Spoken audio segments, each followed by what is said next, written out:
اس مال کو خیر کے کاموں کے اندر لگا لینا. قبل فقری کا، پہلے سے کہ تیرے حالات ڈاؤن ہو جائیں، تیرے حالات ٹائٹ ہو جائیں، تیرا گزرانے زندگی تنگ ہو جائے، اس سے پہلے جتنے مال کے ذریعے خیر کے کام کر سکتے ہیں، صدقہ خیرات کی صورت میں، وہ صدقہ جاریہ کی صورت میں، وہ تمام اعمال کر لینا. جب حالات بدل گئے، حالات بدلتے کوئی پتہ نہیں چلتا. اللہ فرماتے ہیں تلک الایام نداولها بین الناس، یہ ہم ہیر پھیر کرتے رہتے ہیں، لوگوں کے حالات بدلتے رہتے ہیں. جو کل روٹی کے ایک ٹکڑے کو ترستے تھے، آج وہ لاکھوں کروڑوں کے اندر کھیل رہے ہیں. اور جو کل لاکھوں کروڑوں کے اندر گیم تھی ان کی، آج وہ دوسروں کے سامنے ہاتھ پھیلا رہے ہیں، کشکول کی لیے پھر رہے ہیں. یہ رب تعالیٰ کی طرف سے آزمائش ہے، مال بھی آزمائش ہے اور تندرستی بھی آزمائش ہے. فرمایا کہ اپنی مالداری کی قدر کرتے ہوئے فقیر سے قبل مال سے جتنی خیر و خدائی سمیٹ سکتے اس سمیٹ. وَفَرَاغَكَ قَبْلَ شُغْلِكَ. چوتھی چیز فرمایا کہ اللہ تعالیٰ نے جو فارغ البالغی ہے، ٹینشن فری ہے، کوئی فکر و فاقہ نہیں ہے. اللہ تعالیٰ نے وسائل میں بہا دیے ہیں. اپنی مصروفیات سے قبل اس فارغ البالغی کی قدر کرتے ہوئے اپنے اس فارغ وقت کو خیر کے کاموں کے اندر لگا لینا. ورنہ جب وہ ایک کام کی بجائے کئی کاموں کے اندر پھنس گئے، اس وقت تو نماز پڑھنے کی فرصت نہیں ملتی. اس طرح ہماری حالت ہے، دن بھی دنیا کے پیچھے بھاگ رہے، رات بھی، یہاں تک کہ ہمیں جمعے کی دن، جمعے والے دن اذان سے قبل مسجد کے اندر آنے کی فرصت نہیں ملتی. کیوں نہیں ملتی؟ مشغولیات، ٹینشن نہیں ہماری بنی. فرمایا کہ ان مشغولیات سے قبل اپنے فارغ وقت کی قدر کرتے ہوئے اپنے ٹائم کو خیر کے کاموں میں لگانا. پانچویں بات اللہ کے پیغمبر نے فرمایا وَحَيَاتَكَ قَبْلَ مَوْتِكَ. میرے صحابی، اللہ نے جو زندگی عاریتاً دی ہے، آخری طور پر زندگی دی ہے، موت کے آنے سے پہلے اس زندگی کی قدر کر لینا. جتنی قدر کر سکتے ہو. یہ نہ ہو کہ دنیا کے پیچھے بھاگتے اپنی زندگی کو برباد کر دیا اور جب موت سر پر آ گئی اس کہتا ہے رب تعالیٰ مجھے ایک دفعہ مہلت دے دے، اب میں دوبارہ یہ کام نہیں کروں گا. اس کو کوئی مہلت نہیں. تو رمضان المبارک ہمارے بالکل قریب آ چکا ہے. ابھی سے اس کے لیے تیاری بنائے، اپنا مائنڈ بنائے، اپنا ذہن بنائے، اس کے لیے اسباب اپنائے. کہیں ایسا نہ ہو کہ ہم لاپرواہی کے اندر پرواہی نہ ہو کہ کب رمضان آ رہا ہے اور رمضان کے اندر ہم نے کیا کرنا ہے. اور یہ بھی ایک موقع جو ہمارے پاس غنیمت ہے وہ گزر جائے. نبی کریم صلی اللہ علیہ وسلم نے فرمایا کہ جب کسی کے پاس اسباب ہونا نیکی کرنے کے، وہ ٹال مٹول نہ کرے، کل کو کروں، شام کو کروں. آپ نے دیکھا ہوا کہ میرے مقدر میں شام ہے. جب کسی کو نیکی کی ترغیب کی جائے نا، ترغیب دلائی جائے، میں انشاءاللہ صبح کو پکے فجر والا شروع کر دوں. صبح تیری زندگی کے اندر ہے، کل برم ہے. تو اللہ کے پیغمبر نے فرمایا جب کسی کے پاس چانس ہو تو موقع جانے نہ دے. اللہ کے پیغمبر نے فرمایا ابن ماجہ کی حدیث ہے کہ من اراد الحج فلیتعجل. جس کا حج کرنے کا ارادہ ہے، اس کے پاس ذات راہ ہے، اس کے پاس اخراجات بھی ہے، اللہ نے اس کو توفیق دی ہے، وسائل ہے، فرمایا کہ وہ فوراً حج پر نکل جائے. کیونکہ عین ممکن ہے لیٹ کرے گا کوئی بیماری آ جائے گی، حج نہیں کر سکے گا. کوئی ضرورت پڑ جائے گی، کوئی پریشانی آ جائے گی، حج نہیں کر سکے گا. کوئی اور مسئلہ کھڑا ہو جائے گا. فرمایا جب موقع، اسباب، وسائل موجود ہوں پھر ان کے اندر نیت و رات سے کام نہیں لینا چاہیے. نہیں کر لوں گا، نہیں کرنا ہے، ابھی کر لوں گا. مستقبل میری زندگی کے اندر اس کی کوئی گارنٹی نہیں کہ مستقبل ہے یا نہیں. ماضی وہ یقینی تھا، گزر گیا. حال جس کے اندر ہم ہیں، باقی اگلا مستقبل اس کی کوئی گارنٹی نہیں وہ میری زندگی کے اندر ہے یا نہیں ہے. اس لیے اس کو ابھی سے غنیمت چاہیے. اگر ہم نے ان خیر کے مواقع کو غنیمت نہ جانا، ان کے لیے تیاری نہ کی، تو پھر پچھتاوے کے علاوہ ہمارے ہاں کچھ نہیں رہے گا۔ ایسے لوگ جو رب تعالیٰ کے دیے ہوئے ان مواقع کو غنیمت نہیں جانتے، رب تعالیٰ نے ان کا انجام قرآن کے اندر بیان کر کے فرمایا وَهُمْ يَسْتَرِخُونَ فِيهَا رَبَّنَا أَخْرِجْنَا نَعْمَلْ صَالِحًا غَيْرَ الَّذِي كُنَّا نَعْمَلُ۔ یہ جہنم کے اندر چیخ چیخ کر کہیں گے، اونچی اونچی آواز سے نکال کر کہیں گے، کیا کہیں گے؟ رب تعالیٰ ایک دفعہ جہنم سے ہم نکال دیں۔ دنیا کے اندر جو پہلے عیش و عشرت کرتے تھے، دنیا کے اندر جو ہم نجائز غلط کام کرتے تھے، رب تعالیٰ وہ کام نہیں کریں گے، تجھے راضی کرنے والے عمل کر کے آئیں گے۔ رب تعالیٰ صرف ایک چانس دے دے، ایک چانس دے دے۔ رب تعالیٰ اب سارا کچھ دیکھ لیا اپنے آنکھوں سے، انجام دیکھ لیا کیا ہوگا۔ رب تعالیٰ ایک چانس دے دے، اب ہم دوبارہ برے کام نہیں کریں گے، اچھے عمل کر کے آئیں گے۔ لیکن رب تعالیٰ کے اصولوں کو تحقیق کرتے چانس کوئی نہیں ملے گا، کیونکہ رب تعالیٰ نے کھول کر بیان کر دیا ایسا پچھتاوا تمہیں لاحق ہوگا، افسوس کرو گے۔ اس وقت کے آنے سے قبل اپنے پچھتاوے کا مطابقہ کر لو، ابھی تمہارے پاس مہلت ہے، اپنے پچھتاوے کا تم مطابقہ کر سکتے ہو، ورنہ اگر یوں چلے گئے پھر پچھتاوا نہیں۔ اور جو قدر کریں گے، ان مواقع کو غنیمت جان کو فائدہ اٹھائیں گے، ان کے بارے میں رب تعالیٰ نے ان کا رزلٹ بھی بیان فرما دیا۔ اللہ فرمائے گے کُلُوا وَاشْرَبُوا حَنِیعًا بِمَا أَسْلَفْتُمُ الْأَيَّامَ۔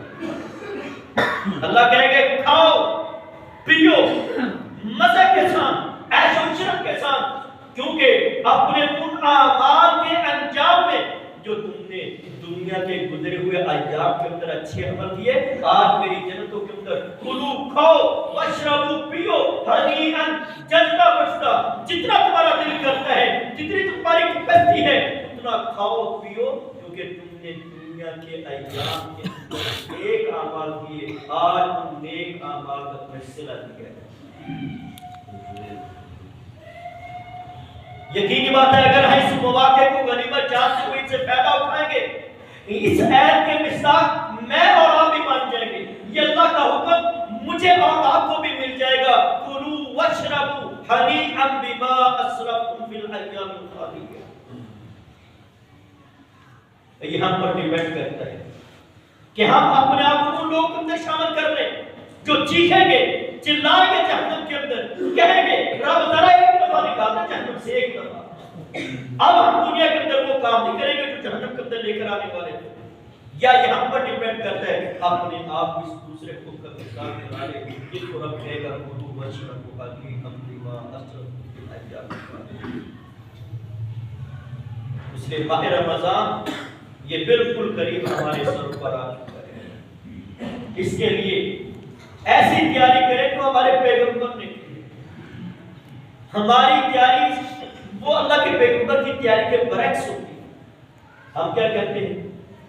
رمضان آنے کے لیے ہماری تیاری ہوتی ہے، ہم زیادہ سے زیادہ کھانے پینے والی چیزوں، راشن پانی کا بندوبست کرتے ہیں، مشروبات آ رہے ہیں، بند سمندے کھانے آ رہے ہیں، مسالہ جات آ رہے ہیں، فروٹ چاٹ کا بندوبست کرنا شروع کر دیں گے، اور ریسپیز وہ ہم اس کا بندوبست کرنا شروع کر دیں گے۔ ہمارا social media, electronic media, print media, وہ بھی رمضان مبارک کی ریسپیز ہمیں بتائیں گے کہ یہ ایسے ڈش بنانی ہے، اس کو ایسے ڈش بنانا، ہر گھر میں پکوڑے نکلنا شروع ہو جائیں گے، سموسے نکلنا شروع ہو جائیں گے، چٹپٹی چیزیں شروع ہو جائیں گے۔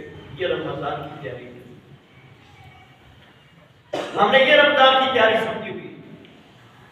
کپڑوں کا بندوبست کرنا شروع کر دیں گے، رمضان کے اندر کپڑوں کی خریداری بے سرائی ہے، بازاروں کے اندر قدم رکھنے کو کون نہیں ہوتا۔ یہ رمضان کی تیاری ہے، اور کھانے والی چیزوں کا بندوبست کرنا، اور بلکہ چاہیے تو یہ تھا کہ اس مہینے کے اندر اپنی خوراک کو بڑھانے کی بجائے نیکیوں کو بڑھاتے، بدقسمتی سے اپنی خوراک کو بڑھاتے۔ آگے پہلے میری ناشتے کرنے کی اگر روٹین ہے، میں 1 روٹی کھاتا ہوں، اب سارے ٹائم میں نے 3 روٹیاں کھائی، پھر ایک لسی کا جگ، پھر اس کے بعد پانی، پھر اس کے بعد چائے، کنٹینٹ یہاں پہ خود کر لینا.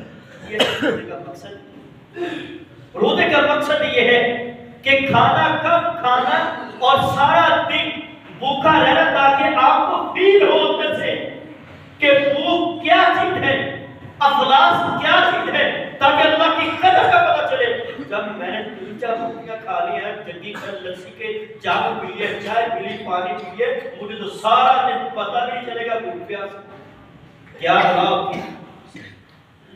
تو روزوں کا مقصد اپنی خوراک بڑھانا نہیں بلکہ نیکیوں کو, صدقہ خیرات کو, اعمال خیر کو بڑھانا. اور ہمارے کیا کرتے ہیں, افطاری کے لیے ہم مساجد کے اندر ٹائم پہلے سے زیادہ بڑھا دیتے ہیں. پورا سال ہماری روٹین ہوتی ہے کہ اذان اور جماعت کے درمیان 10 منٹ کا وقفہ, لیکن جب رمضان آتا ہے تو ہم اور زیادہ بڑھاتے ہیں. حالانکہ اللہ کے پیغمبر کی صحابہ کی پوری حیات طیبہ کا ریکارڈ ہمارے سامنے موجود ہے.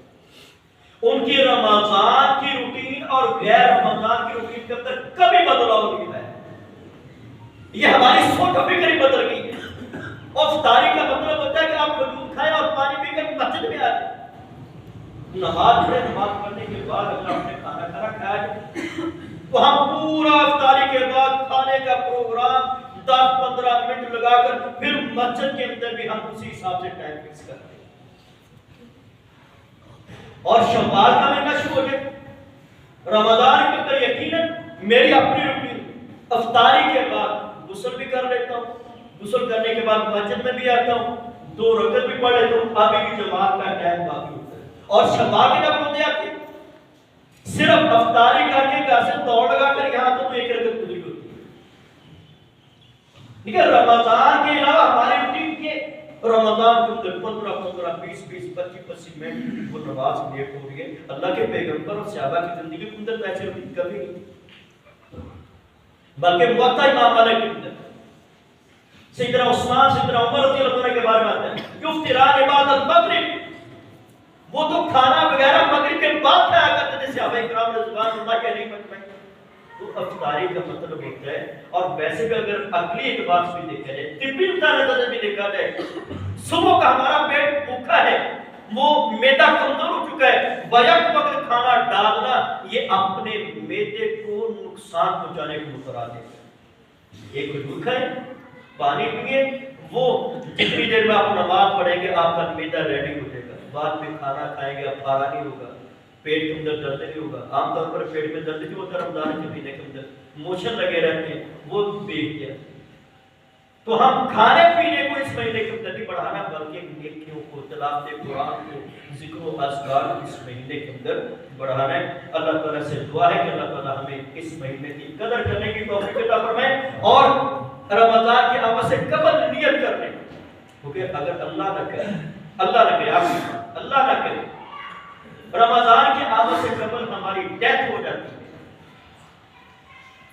ہم نے نیت کی ہے, ارادہ کیا ہے اور پوری تیاری بھی کی ہے, رمضان کا پورا ثواب ہمیں ملے گا. کیونکہ ہمارے کتنے لوگ ایسے جو پچھلے رمضان کے اندر ہمارے ساتھ, اس رمضان ہمارے ساتھ تھے, کوئی پتہ نہیں, لیکن نیت کرنے کی وجہ سے اللہ سبحانہ وتعالیٰ نے غزوہ تبوک کے اندر جو اہل ایمان پیچھے رہ گئے تھے, ان کے پاس سواریاں نہیں تھی, اللہ کے پیغمبر کے پاس آئے, کہا اللہ کے پیغمبر ہم جنگ کے اندر آپ کے ساتھ جانا چاہتے ہیں, ہمیں سواری نہیں ہے, سفر بڑا دور دراز کا, پیدل بھی نہیں چل سکتے. اللہ کے پیغمبر پر میرے پاس سواریاں تھیں, بڑا دل تھا, ان کا ارادہ تھا, تیاریاں بھی فل تھی, لیکن سواریاں نہ ہونے کی وجہ سے اللہ کے پیغمبر کے ساتھ نہیں جا سکے. ان کے دلوں کے اندر حسرت تھی, آنکھوں سے آنسو بہ رہے کہ اللہ کے پیغمبر کے ساتھ ہمارا پورا ارادہ تھا نیت کی جنگ کرنے کی, لیکن وسائل نہ ہونے کی وجہ سے جنگ کے اندر نہیں جا سکے. اللہ کے پیغمبر نے فرمایا مدینہ کے اندر جب جنگ سے واپس آ رہے صحابہ کرام کے سے فرمایا مدینہ کے اندر ایسے لوگ ہیں, تم نے اس سفر کے اندر جو بھی سفر طے کیا ہے, جن وادیوں کو بھی کراس کیا ہے, دشمن کے مقابلے کے اندر گئے ہیں, تمہارے برابر اجر اندر شریک رہے ہیں. صحابہ نے کہا کہ پیغمبر کیسے؟ وہ مدینہ کے اندر, ہم میدانوں کے اندر, وہ ہمارے ساتھ برابر اجر کے اندر کیسے شریک رہے؟ اللہ کے پیغمبر نے فرمایا حبسہم المرض, اور ایک روایت میں حبسہم العذر, وہ عذر کی وجہ سے نہیں آ سکے, ان کی تیاری، ان کے ارادے فل تھے، لیکن عذر کی وجہ سے نہیں آ سکے، اس لیے رب تعالیٰ نے ان کو ہمارے ساتھ اجر کے اندر برابر کا چیز 5 دن گارنٹی کوئی نہیں، کسی کے پاس کوئی گارنٹی نہیں، اس لیے نیت ابھی سے کر لیں، ارادہ کر لیں کہ انشاءاللہ میں نے ماہ رمضان کی قدر بھی کرنی ہے، اس مہینے کے اندر اعمال خیر کو بھی سمیٹنا ہے اور زیادہ سے زیادہ نفل و نوافل ادا کرنے ہیں، قرآن کی تلاوت کرنی ہے، ذکر و اذکار کرنی ہے اور اپنی ماضی کے کیے ہوئے کالے کرتوت اللہ تبارک و تعالیٰ سے معاف کروانے ہیں۔ یقیناً کہ یہ رمضان ہماری بخشش مغفرت و نجات کا ذریعہ بن جائے گا۔ اللہ تعالیٰ ہمیں کما حق عمل کرنے کی توفیق عطا فرمائے۔ اقول قولی ھذا استغفر اللہ لی و لکم ولسائر المسلمین۔